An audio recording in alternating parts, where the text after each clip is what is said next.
the President of the United States and First Lady Melania Trump.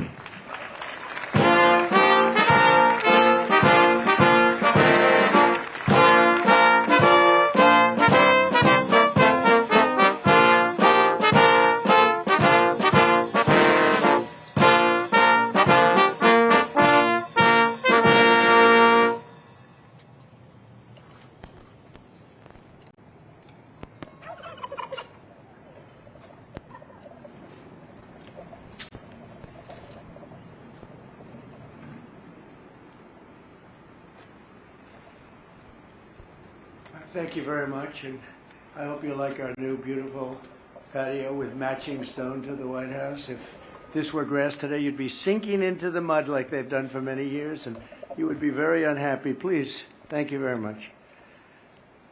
This was a big day. It's a pardon day for a very important beast.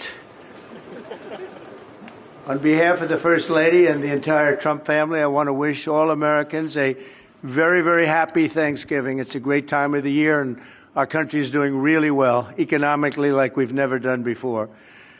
Today, we continue a time-honored American tradition. Well, that's a well-trained turkey. See how happy he is? In a few moments, I will grant a full, absolute, and unconditional presidential pardon to two handsome Thanksgiving turkeys. And this is their lucky day. This is a lucky day for them. But before going any further, I want to make an important announcement, because you remember last year, after a thorough and very rigorous investigation by Pam Bondi and all of the people at Department of Justice, the FBI, the CIA, the White House Counsel's Office, and the Department of Everything. We have a Department of Everything. You know what that is? I think that's called the White House. Into a terrible situation caused by a man named Sleepy Joe Biden. He used an auto pen last year for the turkey's pardon. So I have the official duty to determine, and I have determined, that last year's turkey pardons are totally invalid, as are the pardons of about every other person that was pardoned other than, where's Hunter? No, Hunter's was good. That was the one pardon, Pam, that was good, right? The rest of them are all invalid. I don't know what the hell you're going to do about that, but now we're going to take a little of the joking. That is a mess. But they're hereby null and void. The turkeys known as Peach and Blossom last year have been located, and they were on their way to be processed, in other words, to be killed. But I have stopped that journey, and I am officially pardoning them, and they will not be served for Thanksgiving dinner. We saved them in the nick of time. This one has plenty of time, but they were saved in the nick of time.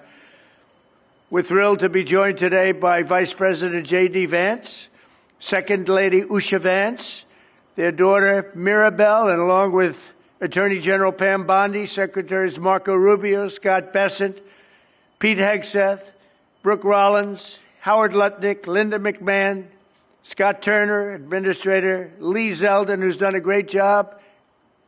A nuclear power plant gets approved in less than a week. Okay? I'm only kidding, but pretty close to that. And we have more. Where's Lee? Stand up, Lee. One of my great superstars. Thank you.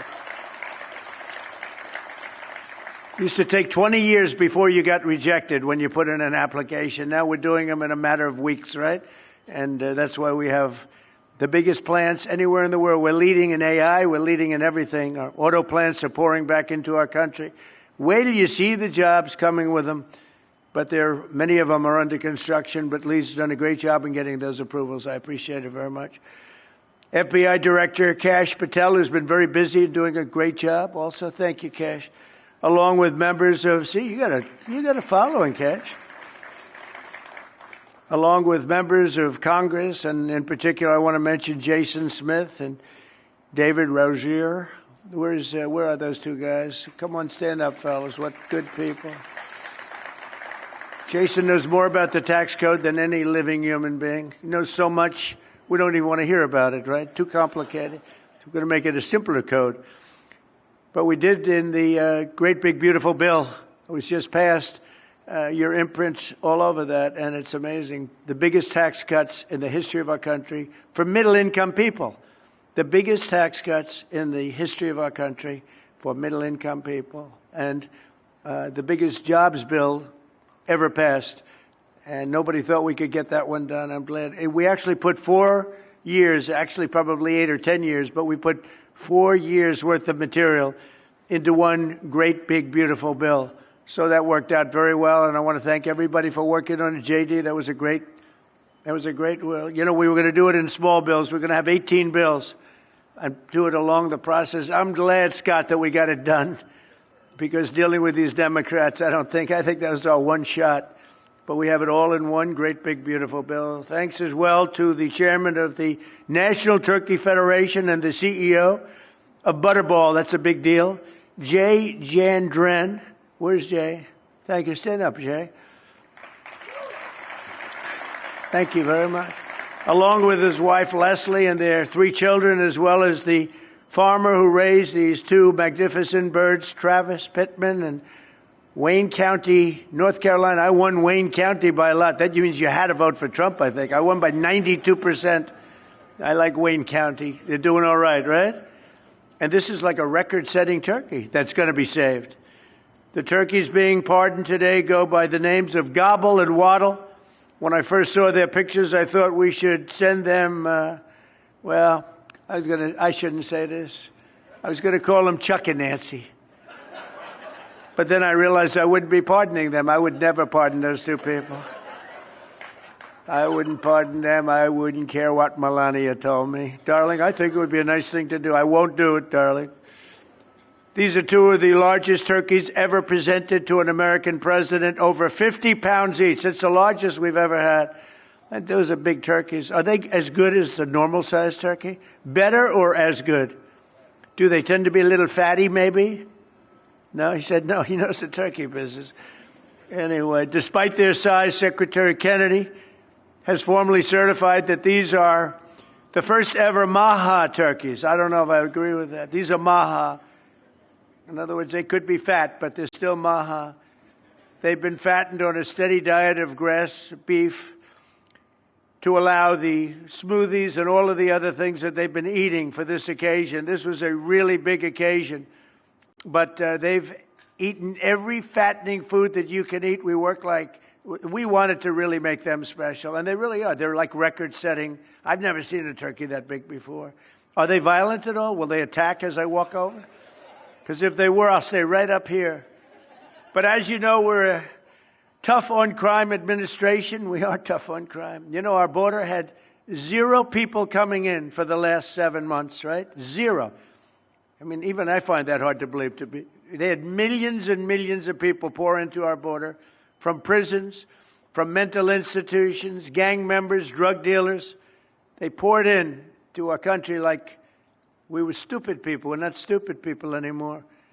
But nobody's ever seen anything. The job that they've done on the Tom Homan, Kristi Noem, the whole group, the job they've done on the border is almost like a miracle. We have, and the people that make these statistics that said 0, they've said 0 for the last 7 months.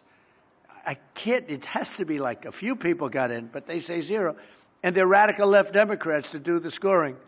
So I can't imagine they did that for us. The truth is, we have no people coming into our country illegally. It's an amazing statistic, and I'm very proud of it. And we have the most people working in the United States today, by far, than we ever had in the history of our country. So those are all good numbers. But instead of pardons, some of my more enthusiastic staffers were already drafting the paperwork to ship Gobble and Waddle straight to the terrorist confinement center in El Salvador. And even those birds don't want to be there. You know what I mean? It was a tough. I'd like to thank the president of that country. They do a rather efficient job. It's got to be the largest prison in history. I've never seen anything like it. And a lot of people are behaving on our streets now. You know, Washington, D.C. is considered a safe zone. This was one of our most unsafe places anywhere in the United States. It is now considered a totally safe city. I won't tell you about murders. We're having murders, like a lot of murders. on a weekly basis. We haven't had a murder in 6 months. And it doesn't sound good even to say that. We haven't had a murder in 6 months. But when you are averaging one and even sometimes two a week, and you haven't had one in 6 months, you can walk with your family down the middle of any street, go to a restaurant, you won't get in. They're opening new restaurants all over, and it's really been a beautiful thing to see. So Washington, D.C. is now a totally safe city. And a year ago, it was a criminal mess. We removed, Pam, 1,700 people, career criminals, and people that came to this city from Venezuela and many other places. They were let out of prisons, and they came here. There were Tren de Aragua, a lot of Tren de Aragua, that's from Venezuela. And we got them all the hell out of our country, or they're in prisons now. And you can walk down any street in Washington, and you're going to be just fine. And I want to thank the National Guard. I want to thank Pete Hegseth. The job you've done here is incredible. And I hear you having the same kind of success in Memphis, Tennessee, where you had an even worse situation. And Memphis crime is down 64% in 3 weeks. And by the time you have 4 or 5 weeks, you're going to have it down almost where there won't be crime. And we could do that in Chicago, by the way, if they would let us. If the mayor was a low IQ person, but he should understand this. This is a very serious thing. You saw all the crime that took place last night, the night before. The woman with the burning, they burned the woman. To be talking about that now, they burned this beautiful woman riding in a train. A man was arrested 72 times. 72 times, think of that. And they'll let him out again. The liberal judges will let him out again. But we're ready to go. You know, we've been moving toward Chicago. We have a governor that thinks it's wonderful that only like 7 people were killed this week. But we are moving toward doing it, and we're going to, if crime gets, it's horrible what's happening in Chicago. We could make Chicago a safe city in a period of 4 weeks. In a period of 8 weeks, 9 weeks, 10 weeks, it would be totally safe. And the people of Chicago want us to go there. And if you look at the crime that's taken place in Chicago in the last 2 weeks, just take a look. It's on the front page of every newspaper. It's out of control. The mayor is incompetent, and the governor is a big fat slob. He ought to invite us in, say, please make Chicago safe. We're going to lose a great city if we don't do it quickly. Make Chicago. We'll do the same thing as we did in D.C., the same thing as we did everywhere we've gone. It's become almost instantly safe. And I want to do it in Chicago. So, Governor Pritzker, if you're listening, let's get your act together. Invite us in. We're going to make your place so safe. You're not going to have these crimes that are making the newspapers and the front page of every newspaper and television story, news story. We'll make Chicago a safe place very quickly. I looked at the various cases, granting mercy, discovering that the terrible trauma that everyone's going through. And I had a little bit of a Pritzker joke. I was going to talk about Pritzker in size, but when I talk about Pritzker, I get angry because he's not letting us do the job. So I'm not going to tell my Pritzker joke. They have a very cute little joke, you know.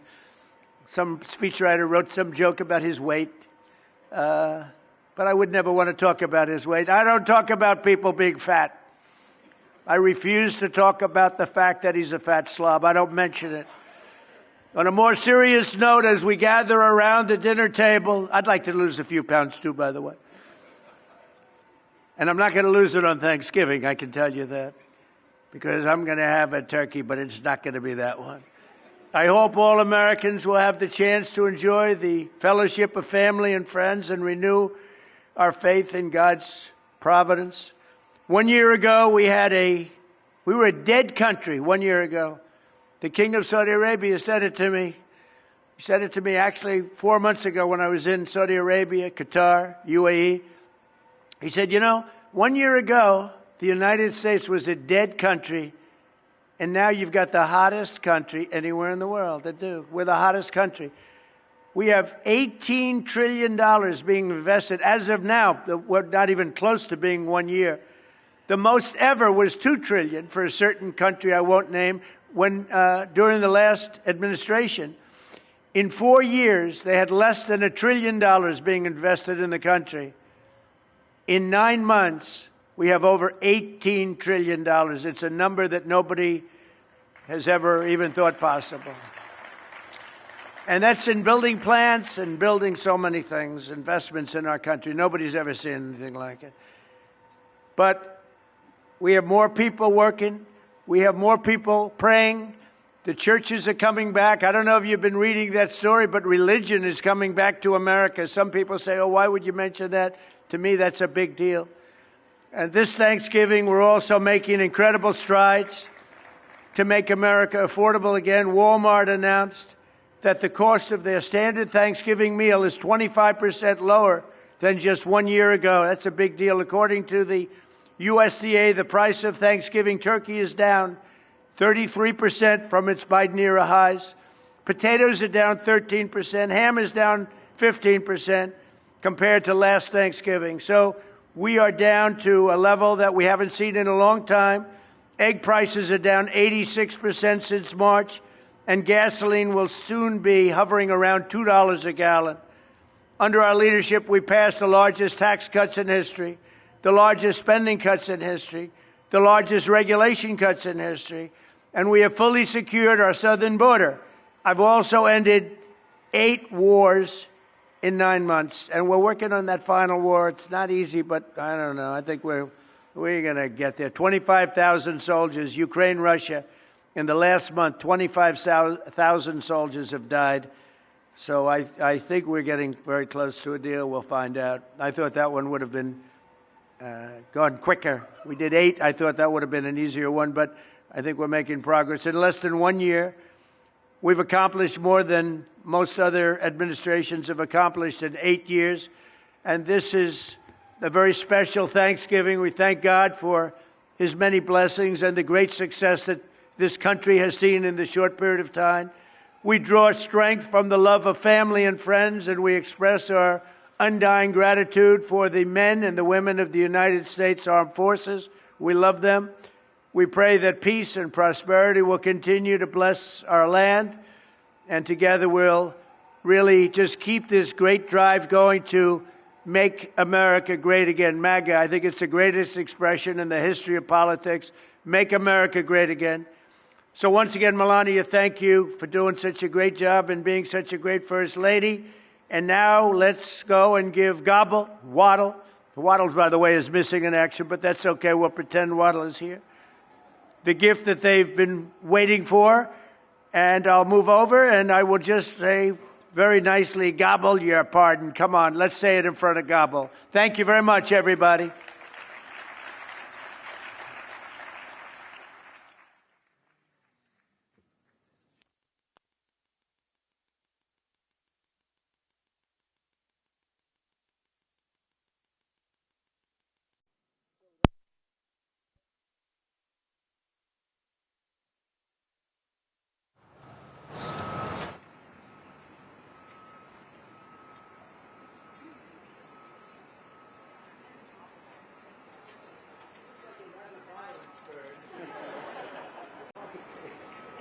Are you ready? Gobble, I just want to tell you this, very important. You are hereby unconditionally partner. Praise the Lord.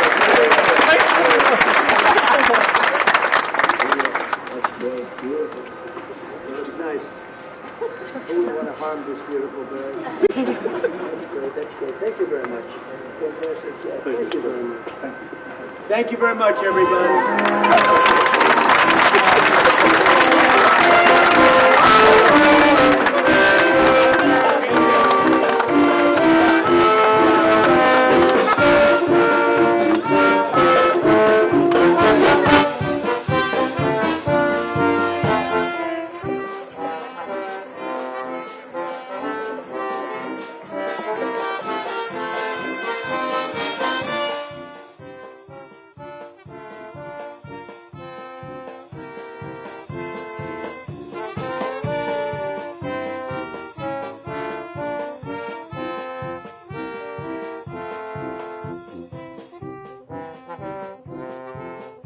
Thank you.